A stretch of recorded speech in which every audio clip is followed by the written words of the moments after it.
Sorry for the video that cut off. Again, batteries. Sorry.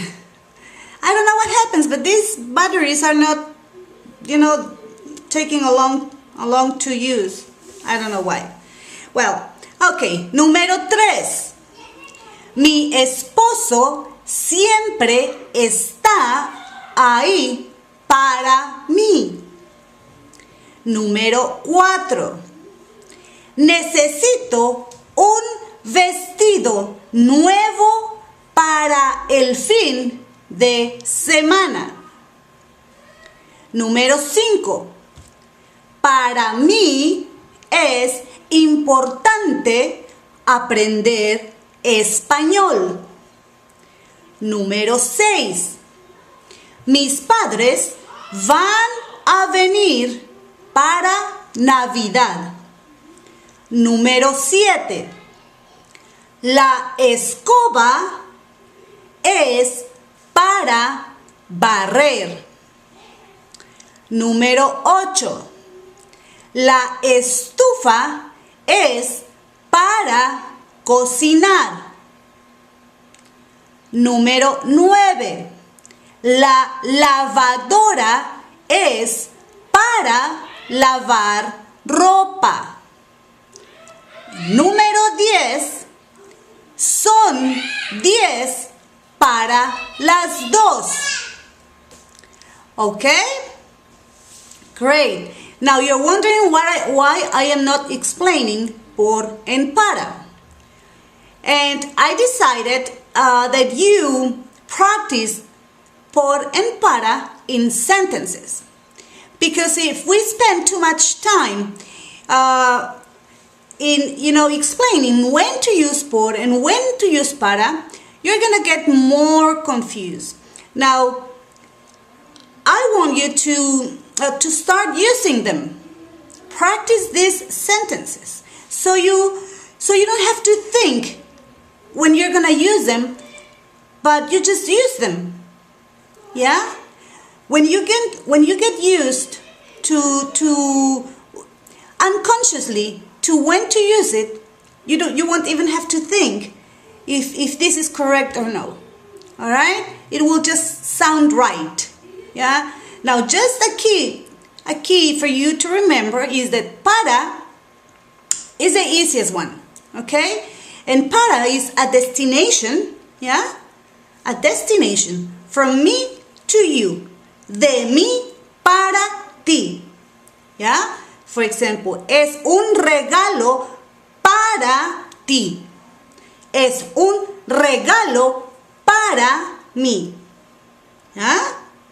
Now, for example, another thing is that the broom, la escoba, is to sweep, right?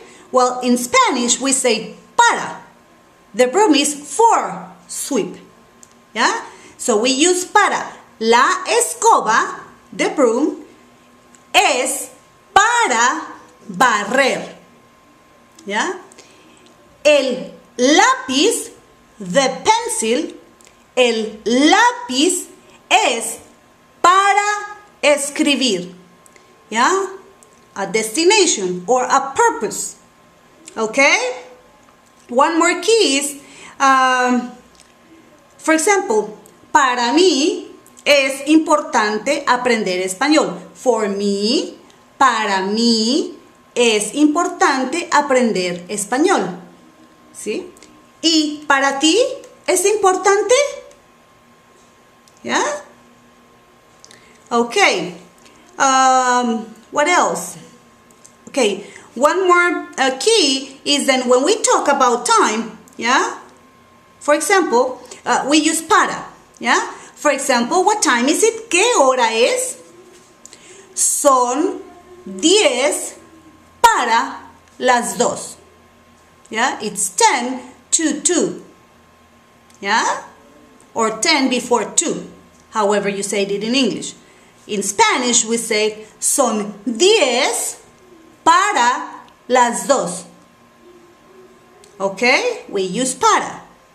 Or son 5 para las 3. Okay? We use para. Now, don't worry too much about por. You will get por. Okay? You will get por. Focus a little bit more on para. That's easier. Okay? And again, let's practice with sentences. Let's practice with sentences. With real sentences like the one I read to you right now. Yeah? So you start using them instead of thinking about when to use it. So you have to start using and using and using por and using para. Otherwise, it will be very hard to learn por.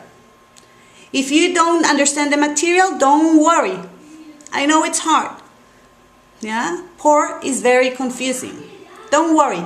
I'm working on different materials, so I'm trying to do it easier. But really, it's not easy to explain por. There's so many ways we use por.